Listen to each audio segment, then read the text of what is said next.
Hello everyone, Jim Williams here on the stream, and we have been all day monitoring reaction to the Supreme Court's ruling on affirmative action in college admissions, and we are joined now by Marie Bigham. She is executive director of an organization called Accept, which pushes racial equity in college admissions. Marie, thank you for joining us. What's your reaction to today's ruling, and how do you think it'll affect Black and Hispanic students? Oh, gosh, well, thank you for having me. My reaction to today's ruling, not surprised, but deeply and wildly disappointed.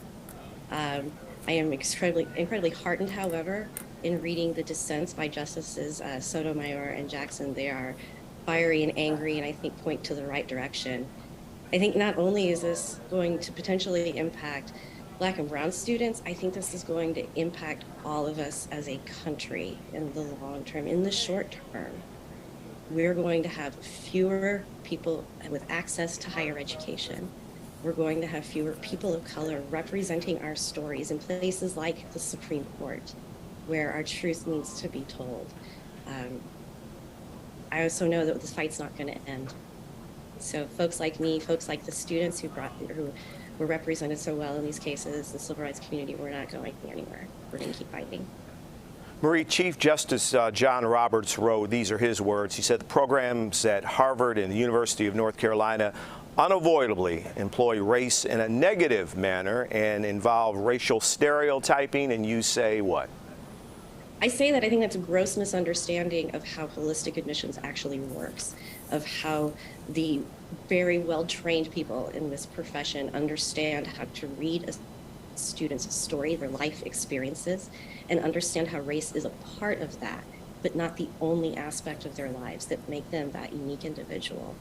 So I think that the majority opinion in this is based on a gross misunderstanding of how holistic admissions works.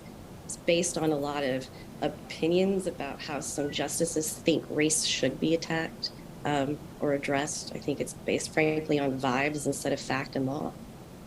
The majority goes on to say that students could describe in their essays how race has affected their lives, and schools could take passages from those essays into consideration when deciding whether to admit a student. And how do you respond to that? Well, that is the description of how holistic admissions works and how it's worked so far. That admissions officers, when they read a student's file, they are not isolating their racialized identity, this idea, this myth that you check a box and that's all that it takes. That's so grossly wrong. So the way that they kind of split the baby, if you will, by saying colleges can't take race into consideration, or they can take race into consideration as it is a part of a whole person's holistic story as an individual, that's what we do. That's how this works. To add these additional limits are placing boundaries on something that just doesn't happen. How do you respond to critics of affirmative action who say, why should a Black or Hispanic student from a well-to-do family, a student who attended really good grade schools and high schools, why should those students have an advantage over, let's say, a poor white student? Well, I think, again, the concern is that there's a specific advantage, right? That student, that mythical student, will always get in over the white student. Again, that's not how that works. I think it's also important to note, and I say this as a woman who is multiracial, who is Vietnamese and white, that my story of my racial identity does impact everything of how I move through this world. It's how it impacts how I am seen, it impacts how I see the world. To try to separate that out is just impossible. But that question of the student of means who happens to be a student of color and a poor white student, and why should they be going up in disadvantage against each other, that's not how that process actually works. Now, that said, frankly, one of the biggest barriers to higher education in this country is the gross inequities in how people pay and how people are expected to pay. I hope that this is an opportunity for us to tackle that head on as well. Should economic standing, where a student comes from, be taken into consideration? You know, I think it is a really interesting question that's being raised by many of should socioeconomic status, families' ability to pay, generational wealth, should that play a role? Should that be a proxy perhaps for race?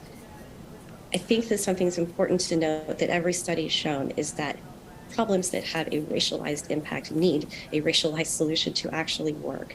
Yes, we absolutely should be attacking the socioeconomic disparity in who has access to higher education, especially to the selective colleges, the ones that reject the most students, but also tend to be the wealthiest. We need to really tackle that head on. But that is not a way to tackle the disparities of racial disparities in bachelor attainment. That we have to attack that head on too. So what's next for organizations like yours? How does the fight continue? Oh gosh, there'll be a lot of conversations, a lot of talking with lawyers, a lot of hugging each other in support right now. And then we get right back up. We continue the fight.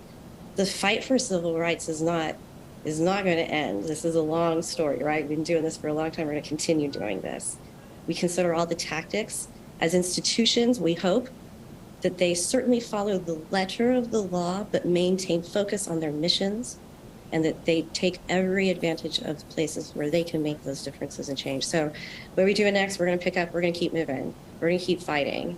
We're going to find ways to continue to push back as well.